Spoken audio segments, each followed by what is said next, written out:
We are finally running trains again and I couldn't be happier. Let's take a look at some layout plans.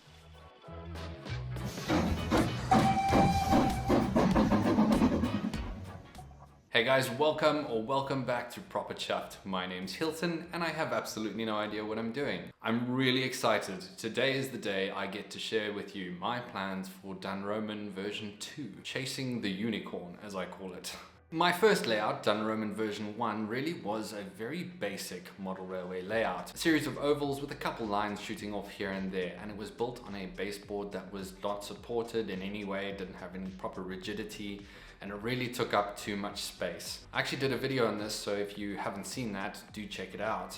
But essentially, why I'm starting again is because the space that I'm in here is more conducive to a dog bone style layout. The other element which made me want to restart this entire process was the whole YouTube aspect of it. I found that the previous layout was incredibly cumbersome, took up a lot of space, and it made moving around and filming very difficult. So with that in mind, the new layout that's been put together is essentially a shorter, smaller dog bone type layout that goes against the wall.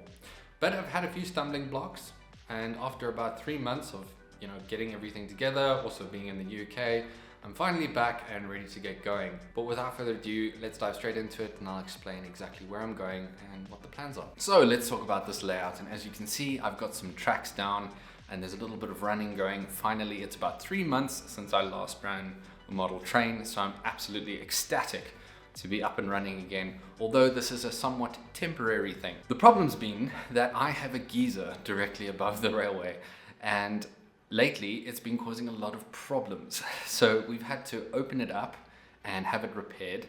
And I'm actually trying to get my landlord to move the entire system into the garage because it is a terrifying prospect having this geyser sitting right above me and above the precious railway, waiting at any moment to sort of break up and cause some major damage. So I'm in the process of doing that. Hopefully within the next week or so, we'll be able to get it moved somewhere else. If not, I'm just gonna have to hope and pray that we have no more issues, because accessing it is such a daft thing. You have to actually kind of break into the drywalling that's around the geyser just to access it, which just makes no sense to me whatsoever. Regardless, that's what we're gonna do. So the track situation here is very much temporary. I'm gonna move it out of the way as soon as they operate on the geyser, but I've got a line down and we're testing and running again, so I'm able to go back to my overview videos, hopefully, and you should see more of those popping up very soon. Long-time viewers will know that Dunroman version 1 was based on the West Highlands of Scotland, and I got a fair amount of criticism from a couple people about the way that it was built. The West Highland line is mostly single track, almost entirely throughout. My previous line was 2, sometimes 3 main lines, so it didn't really make a lot of sense. Sure, it could have been set somewhere else in Scotland, but the reality was, if I wanted to really accurately represent the West Highland line, it needed to be a single line. And to be honest with you, that's kind of what I want more than anything else now. Having looked back at the busyness of my previous layout, I'm preferring much more natural scenes with that individual single line running through them. I spent the last month in the West Highlands of Scotland, and as such I was able to draw a lot of references as to what I really want this line to look like and this particular layout. I have to take into account with this layout that this is a YouTube layout in many regards too. While it is my personal enjoyment, I also want you to enjoy the visuals that you see when you're watching it. So I need to make sure that this space is big enough for cameras and lighting and to be able to move around freely and without any sort of difficulty. And that's why we've gone for essentially this dog bone type layout. It essentially takes up half the room but against the wall, and that makes this area around here a lot easier for me to move around and get lights and equipment and unpack things and have stuff in the background that you can't see, where it's all super messy but it looks clean, crisp, and is easy to view from this angle. The West Highlands of Scotland are absolutely exquisite, almost a desolate type of railway. That individual line, and it's going to run all the way around the outside of the layout itself, is very important to me. It's imperative that I make sure that that feels as lonely and desolate as possible, but I do want a little bit of interest on the layout. And so I'm bringing back Dunroman Whiskey Distillery. I haven't shown you guys, it was made previously for the previous layout, but I've decided to bring back the Whiskey Distillery as a point of interest on this one, and I'm very excited to share it with you today. I'm sorry to say that it's not on a fully scenic board. Unfortunately, we're just going to be looking at the buildings today, but the buildings are absolutely exquisite. I am so in love with them. So welcome to Dunroman Distillery, a single malt scotch. Now, this set of buildings was produced by my friend Phil and is based loosely on the Lagavulin Distillery on Islay. And I was fortunate enough to visit that on my most recent trip to Scotland. And to compare the real buildings to this is, there's basically no difference. He's done an absolutely outstanding job with these sets of buildings. And I'm really looking forward to having them as a central part of the new layout in the future. So keep an eye out. These absolutely magnificent buildings are going to be popping up and really catching a lot of eyes, I'm sure. So I mentioned how remote I want this to feel, and I've drawn inspiration from 2 stations in the West Highlands, which I think really stand out as remote. The first of which being Rannoch Station, which is set on the shores of Loch Rannoch. No surprises there. The other being Curragh Station, which is about 10 minutes west from Rannoch itself. Curragh is only accessible via the train. You can't actually drive there. I'm sure there must be some kind of very, very poorly maintained roads where you could get there. But the reality is it's a very remote station and it's become a bit of a tourist hotspot just because of its isolation. It's set in a beautiful open PT moor, and that's exactly what I'm kind of going for with this. So I do have a station plan in mind. I'm going to be using the Pico West Highland station as a main and central point of the layout, which is here in the middle. And then on each of the sides, I plan to have some rather large Scottish mountains. Now, the station, Dunroman Station, will be a transfer point from main line onto the West Highland line. So think of it as like a Fort William, if you will, where you can both take the Jacobite, but also a ScotRail service, up to Inverness or wherever it is that you need to go. This is going to be rather interesting because I want to have a transfer point from the main line onto the West Highland line. So I intend to have 2 platforms in the middle here. The first of which will serve the main line, and there'll be a footbridge leaning over to a second platform which will serve the West Highland line. I'll also have a length of runaround track here next to the main platform just so that I can store some trains while others pass through, which should make it a little bit more interesting. The main line itself won't be that visible. It will run the entire length of the track, but it will be hidden under both mountains, one on that side and one on this side.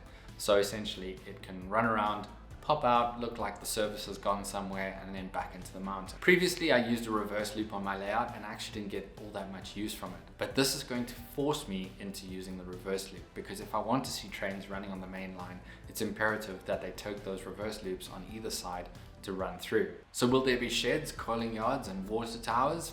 Well, this time around I've decided not to, unfortunately. I just don't see that there's enough space here. I mean, I could technically fit it in somewhere back there, but the reality is I really want this to be a lot more scenic. So I'm going to step away from the whole busy work of yards, and I'm going to go for a much more purely scenic layout. So where am I going to store my trains? Well, I have an idea that I've been toying with, and that is to put a hole in that board over there and then potentially run trains down through that reverse loop under into a sort of fiddle yard, which will be below the ground level. This is an idea I'm not entirely sure I'm going to go with at this point. I might just end up packing up trains and putting them away. If you have any suggestions for that, do let me know. So one of the major reasons for the trip, well, not one of the major reasons, but a big part of the trip for me in Scotland was to be able to actually see the West Highland line in person with fresh eyes, and then come back to this layout and be able to work on it myself with all that in mind. I also picked up quite a few resources that might help with the production of this, just photographic references, locomotive and train references, and being able to look at these resources and then incorporate them into your layout is always a good thing. So I'm very happy to have picked up a couple of books based purely on the West Highland and the Scottish railway system in general, so that I can draw that inspiration. There are a couple elements that have changed from my initial design, and one of those being I want to incorporate water in some way. I actually plan on having this side of the layout here, which is where you are, slightly elevated so that I can get somewhat of a loch sort of experience on the side of the distillery.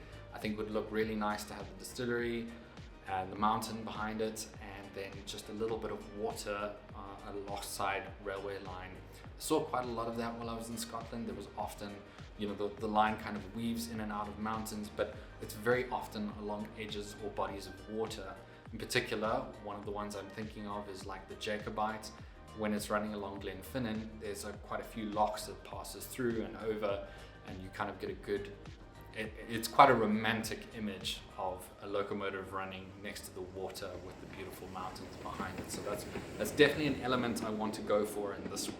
I want to talk about one of the other things that I've kind of learned while I've been doing this, and that is that I need better lighting. Obviously, you've got your basic general lighting that you can do within your house, but for a model railway, I think lighting is one of those essential things. Previously, I was using something like this. I've got a few of these that I'm able to sort of set up and clip to the layout and get a decent sort of lighting system going.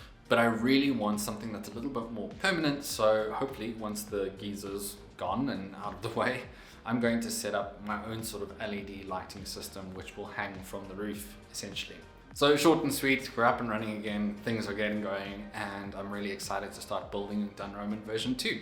If you guys have anything you'd like to add to the layout or thoughts about it, I'd love to know. Please do let me know in the comments. These layout update videos don't generally do as well as my normal sort of overview videos, but I thought I'd share the progress and where I'm going with this. I'm excited to build another layout. I learned so much from my very first one. I mean, I made a lot of mistakes in that first one, and there are a lot of things I am changing and really thinking about going into this one. So yeah, I'd love to hear from you guys what you think about the layout, where it's going. If you have any suggestions, I'll happily see if I can incorporate them into Dunroman version 2. Thank you so much for watching. I greatly appreciate it. Until I see you next time, keep your engines fired and stay on track.